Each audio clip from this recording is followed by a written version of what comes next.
So, week 3 on this exploration journey, we essentially did Drawing Down the Moon, Chapter 1. We were talking about it. We talked about, because the homework was a lot.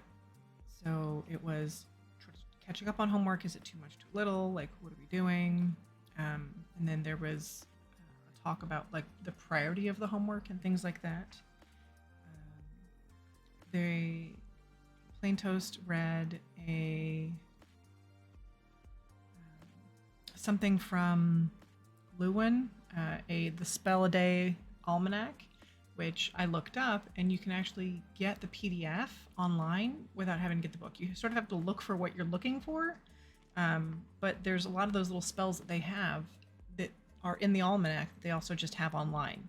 So the Spell a Day that was read, I think it was on page 234 of the Spell a Day thing, but the spell was Consecration of a Magic Cupboard.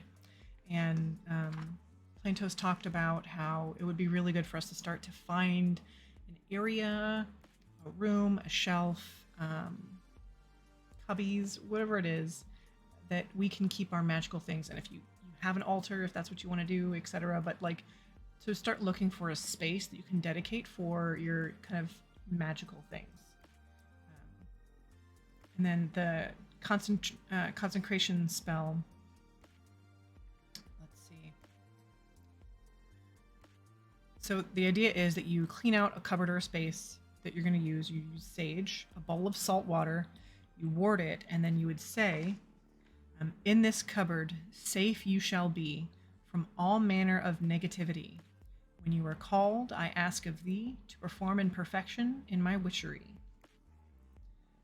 Again, so if you find www.lewin, lewellyn.com/spell.ph or phn. It's hard to tell my writing, but they have it on there. So if you look up a spell in there, it's there. But it's called Consecration. They have lots of spells there. It was mentioned that our homework would be to kind of create that space or start thinking about it, and I think I know what I'm going to use. I haven't actually cleared it out yet, but I plan to at least know what I plan on using for it. Right now, a lot of the stuff is just stored in the bottom layer of my tarot drawers, and it fits there for now. So I'm not really in like a huge rush yet because I don't need it yet, but I have something in the house that I plan on using, so I was able to sort of think about that. It was mentioned that tarot cards should also be somewhere important. And like I said, right now I have mine in a spot right near me. They each have dedicated spaces too. What was brought up in the discussion, which I'm super grateful for, right? Because when you can brainstorm ideas, it's amazing. So Dollar Tree can be used for a lot of the stuff because cheap is okay. A white candle can be used for any candle. You could marker it or color it. And a neat discussion that was mentioned was that back in the day, a lot of that the craft type stuff was literally just what's around the house, right? And in this regard, I think that that's probably where the idea that intention means a lot more than the stuff per se, right? So you don't have to buy a ton of stuff.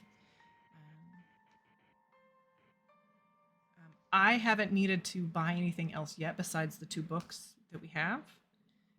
I have a different project that if you're in my Discord or following me, I will be starting in 2024 to do sort of a gratitude and goals kind of project with a calendar and some stuff like that. So if you're interested in gratitude and goals, I'm hoping that I can make more videos of that, and even if you weren't there at the beginning, you can sort of follow along with a playlist and work on it on your own time. So hopefully it should be something that is perennial and that you can come back to it in 2025 and 2026 and lots of things. Obviously, where the moon is going to be might change a little bit, but the other concepts and the other ideas can also be applied. So I'm excited about that other project that I'll be working on soon.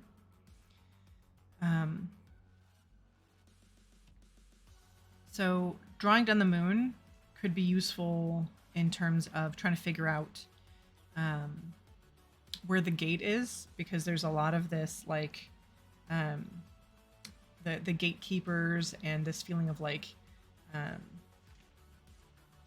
when people try to hoard knowledge, or you're trying to do this, you're trying to do that. Like a lot of the religions were told like you shouldn't charge for this, and this gets into this really cool discussion that we had where it's like, do you charge or do you not charge? Is, you know, what is your time worth versus not? Like, you should be getting and receiving. There should be an exchange somehow, right? So if there's not an exchange of energies or other things going on, exchange of money is perfectly reasonable, right? Especially for somebody's time and energy. So I completely understand that. When I was first trying to charge for tarot, I was like, this is weird. Like, what? And then I'm like, but I'm taking my time and my energy and I'm providing a service. And I get that that should be something that I get compensated for. So, you know, charging for tarot was an interesting step, right? It definitely took thought. It took decision, because it didn't just be like, oh, I'm going to do it. Like, I had to think about it. I like helping people. I'm a giver, so I tend to feel weird, like taking or asking for things. So standing up for the fact that like, no, I should charge for that. But there's a difference between like charging for your time and energy and being gatekeeping, that like you're deciding who gets the information or not. So interesting in that regard. We went into the Drawing Down the Moon chapter 1, which I think I've read stuff about before. There's a lot of stuff that I already have in there that was read.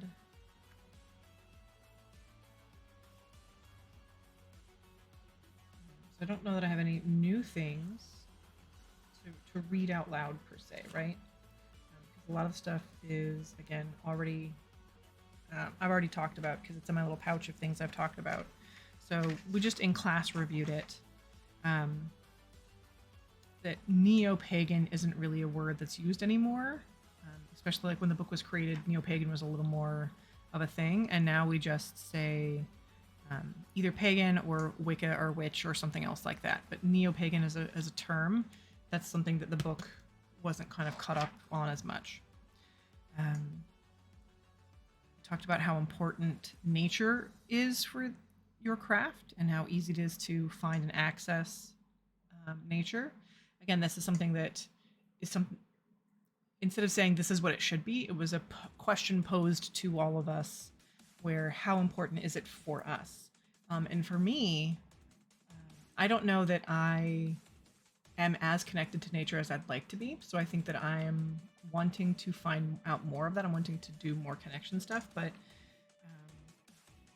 I'm not as connected yet. I do really enjoy walking outside.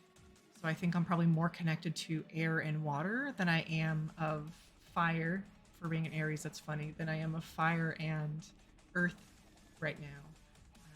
But I'd like to work on improving that, right? And doing that. We mentioned that there's some good Facebook witch groups. There's gatherings that happen, like Green Oaks Gathering or Fairy Faith, Wicked Annie's Book of Shadows, Wiccan Fest.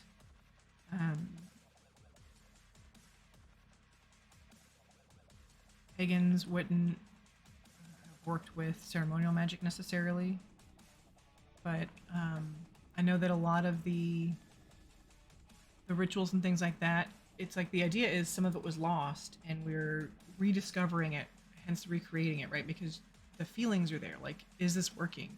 Do we do this thing and the energy seems to have been affected somehow? So that I think was mentioned in the book also, but we had a little talk about that.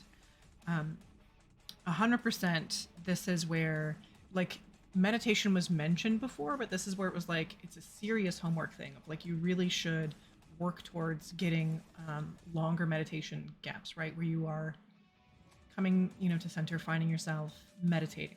So you start with a minute 11 seconds even, right? And then you're going to go to 2 minutes and 22 seconds and 3 minutes and 33, but you have to work yourself there. So that by the time you get to where you're doing 5 and 6 minutes and stuff, now we can start using that time because you're much deeper in that meditation. But it's baby steps. You don't start off that way. I know for some people, meditation, a deep meditation can be harder, and I still need to, as a goal, work on having it in my daily life. So I like the idea that we need to like add it there.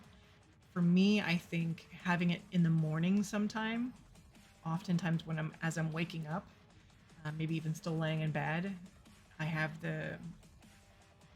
like starting my day off with this like calming sense.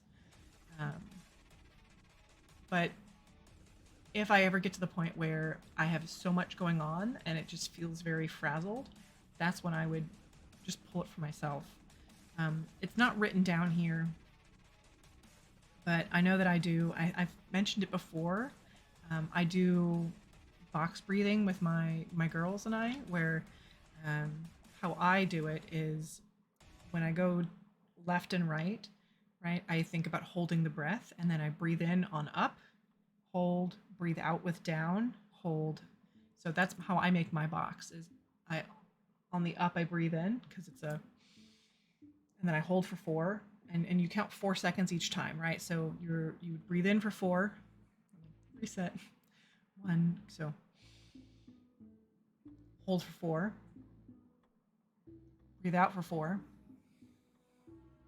hold for 4, breathe in for 4,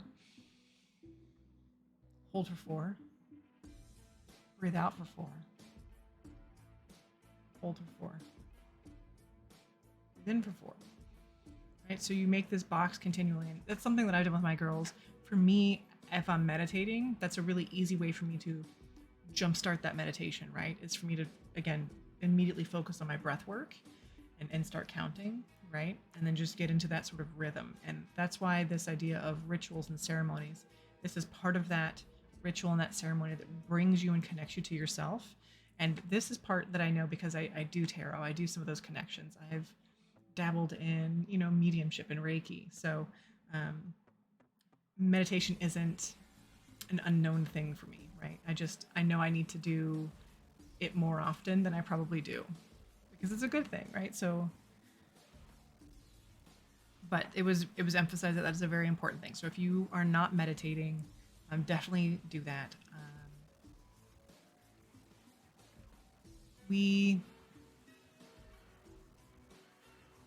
That's pretty much it for the notes. There's a name, Scott Cunningham, in terms of exploring altars. There was something on page 5 of To Ride a Silver Broomstick, I believe, where the author mentions writing a letter. But when I was asking about it in the class, Plato said, wait on that until after we do something else and then maybe come back to it. So I haven't written the letter. I think it will be good to do eventually, but I haven't done it yet.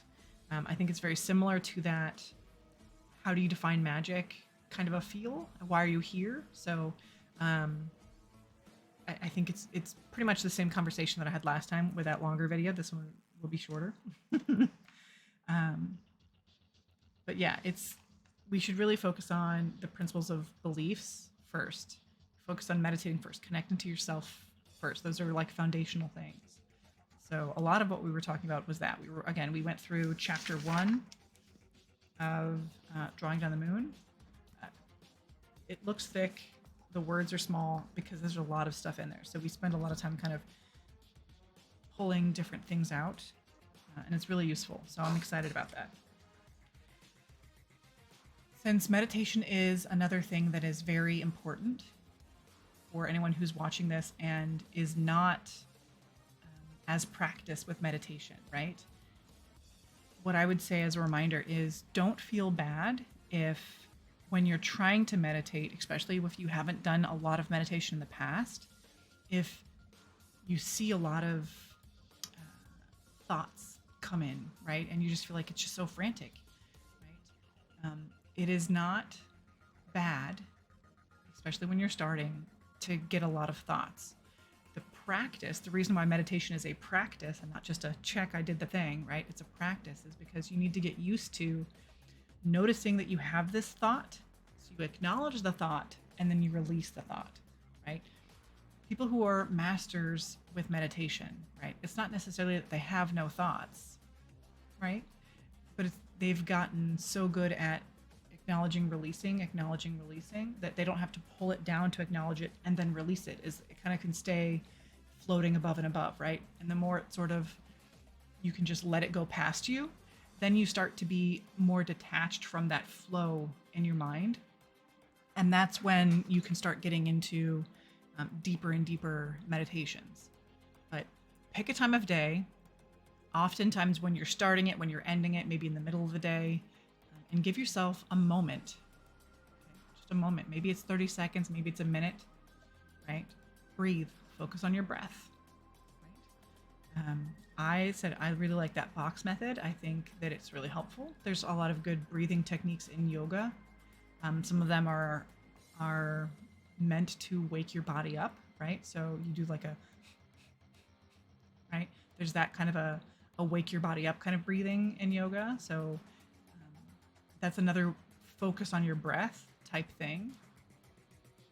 And I think that when you do breath work and meditation, I think that they sort of go hand in hand, right? But I would say start with that, right? That's a really good way to start. And then eventually you just, sometimes music can be very helpful. People like to feel music. Sometimes if you have a specific place in your house, outside your house, on your porch, your living room, sitting on a mat, staring at a poster, you know, wherever it is, if you can move to a specific place and you say, this is my place of meditation. Sometimes that place can be helpful in terms of pulling you out of your day-to-day wheel and putting you into that meditative state, right?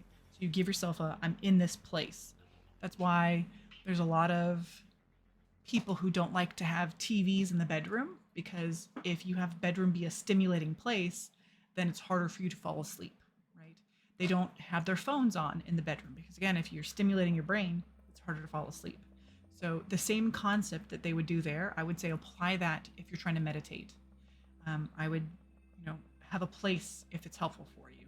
Have a specific way you sit, thing that you might hold on to, right? If it's hot or cold, or maybe you just put your hands on your knees. You can sit cross-legged or with like on your shins. You can sit in a chair, relaxed.